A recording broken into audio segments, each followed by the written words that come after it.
بسم اللہ الرحمن الرحیم۔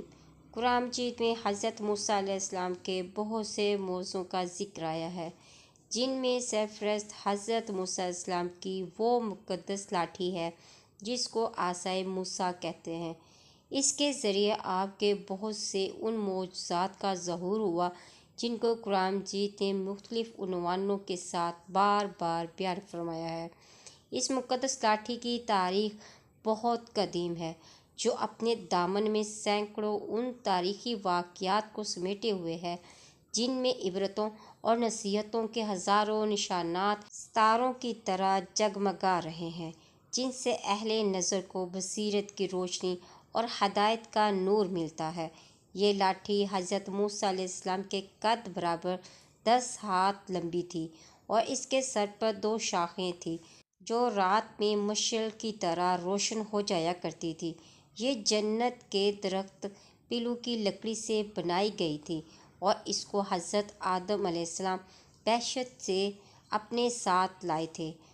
حضرت آدم علیہ السلام کے ساتھ عود، خوشبودار لکڑی، حضرت موسیٰ علیہ السلام کا عصا جو عزت والی پیلو کی لکڑی کا تھا، انجیر کی پتیاں، حجر اسود جو مکہ معظمہ میں ہے، اور نبی معظم حضرت سلیمان علیہ السلام کی انگوٹھی، یہ 5 چیزیں جنت سے اتاری گئیں۔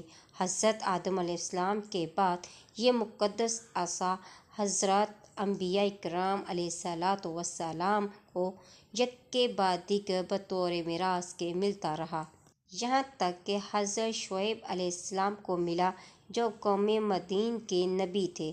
جب حضرت موسیٰ علیہ السلام مصر سے ہجرت فرما کر مدین تشریف لے گئے اور حضرت شعیب علیہ السلام نے اپنی صاحبزادی حضرت بی بی صفرا رضی اللہ عنہا سے آپ کا نکاح فرما دیا اور آپ 10 برس تک حضرت شعیب علیہ السلام کی خدمت میں رہ کر آپ کی بکریاں چراتے رہے۔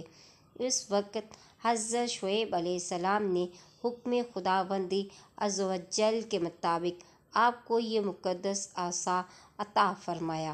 پھر جب آپ اپنی زوجہ محترمہ کو ساتھ لے کر مدین سے مصر اپنے وطن کے لیے روانہ ہوئے اور وادی مقدس مقام طوبیٰ میں پہنچے تو اللہ تعالیٰ نے اپنی تجلی سے آپ کو سرفراز فرما کر منصب رسالت کے شرف سے سر بلند فرمایا۔ اس وقت حضرت حق جل جلالہ نے آپ سے جس طرح کلام فرمایا، قرآن مجید نے اس کو اس طرح بیان فرمایا۔ ترجمہ: اور یہ تیرے دائیں ہاتھ میں کیا ہے اے موسیٰ؟ عرض کہ یہ میرا عصا ہے، میں اس پر تکیے لگاتا ہوں اور اس سے اپنی بکریوں پر پتے جھاڑتا ہوں، اور میرے اس میں اور کام ہیں۔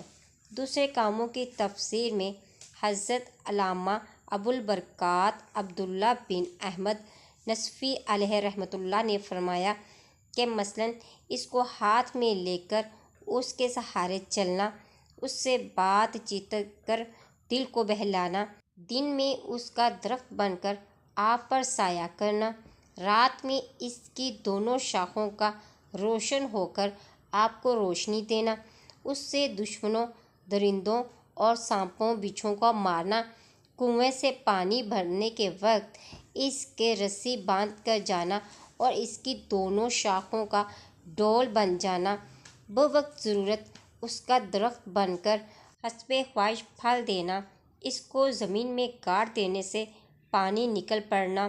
حضرت موسیٰ علیہ السلام سے کہا گیا کہ اپنے عصا کو زمین پر ڈال دو، چنانچہ موسیٰ علیہ السلام نے عصا کو پھینک دیا۔ اب کیا دیکھتے ہیں کہ وہ عصا سانپ کی طرح تیزی سے حرکت کر رہا ہے۔ یہ دیکھ کر موسیٰ علیہ السلام ڈرے اور پیچھے ہٹ گئے، یہاں تک کہ مڑ کے بھی نہ دیکھا۔ جس دن حضرت موسیٰ علیہ السلام نے یہ عصا لیا تھا انہیں یہ خیال بھی نہ تھا کہ قدرت خدا سے اس میں یہ خصوصیت بھی چھپی ہوئی ہوگی اور یہ بھیڑوں کو چرانے کی لاٹھی ظالموں کے محل کو ہلا دے گی۔ اب موسیٰ علیہ السلام نے دوبارہ آواز سنی جو ان سے کہہ رہی تھی، واپس آ اور نہ ڈر، تو امان میں ہے۔ آپ کا دوسرا بڑا معجزہ ید بیضاء کا تھا۔ آپ کا ہاتھ اس طرح سے چمک اٹھا کہ جیسے کوئی منبع نور ہو اور اپنا ہاتھ بغل میں لے جا کر نکالو تو تم دیکھو گے کسی خرابی کے بغیر کیسا چمکتا دھمکتا نکلتا ہے۔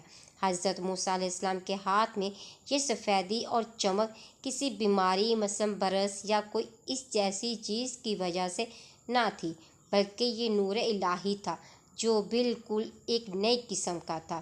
اور یہ دوسرا معجزہ تھا۔ نمبر 3، تباہ کن طوفان۔ آپ علیہ السلام کا تیسرا اہم معجزہ تھا۔ سورۃ اعراف کی آیت نمبر 133 میں ہے، بس ان پر ہم نے طوفان بھیجا، ٹڈی دل کے، جو ان کی فصلوں اور درختوں پر مسلط ہو گیا اور ان کے لیے آفت و مصیبت بن گیا۔ نباتات پر آنے والی جوؤں کی آفت کہ جو غلوں کو نابود کر دیتی تھی۔ دریائے نیل سے نکلتے مینڈک کہ جن کی نسل اتنی بڑی کہ فرعونیوں کی زندگی اجیرن ہو گئی۔ دم یعنی خون کی مصیبت، انہیں خون کی نکسیر اتنی پھوٹنے لگی کہ دریائے نیل کا پانی کا رنگ خون ہو گیا اور اس کی حالت ہو گئی کہ وہ پینے کے قابل نہ رہا اور نہ ہی کھیتی باڑی کے۔ دریا میں راستے بن گئے اور بنی اسرائیل ان میں سے گزر کر پار اتر گئے۔ بنی اسرائیل پر من و سلوہ نازل ہوا، پتھر سے 12 چشمے پھوٹ نکلے۔ ارشاد قرآنی ہے، ہم نے موسیٰ سے کہا کہ اپنا عصا پتھر پر مارو، بس اس میں سے 12 چشمے جاری ہو گئے۔ پہاڑ کا ایک حصہ الگ ہو کر سائبان کی طرح ان کے سروں پر آ کھڑا ہو گیا، اور جب ہم نے ان کے سروں پر پہاڑ کو اس طرح لٹکا دیا جیسے سائبان ہو۔ سورۃ الاعراف آیت نمبر 171۔ آل فرعون کو قحط اور خشک سالی نے آ لیا۔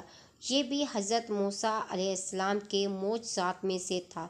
قرآن کہتا ہے، اور بے شک ہم نے آل فرعون کو برسوں تک قحط اور پھلوں کی کمی کے عذاب میں گرفتار کیے رکھا۔ اس مقتول کو پھر سے زندگی مل گئی کہ جس کا قتل بنی اسرائیل میں اختلاف کا باعث بن گیا تھا۔ ارشاد الہی ہوا، بس ہم نے کہا اس گائے کا کوئی ٹکڑا لے کر اس کی لاش پر مارو، یوں خدا مردے کو زندہ کرتا ہے۔ بیابان میں بنی اسرائیل سخت گرمی میں مبتلا تھے تو اللہ تعالیٰ نے انہیں بادلوں کا سائبان عطا فرمایا، یہ بھی ایک معجزہ تھا۔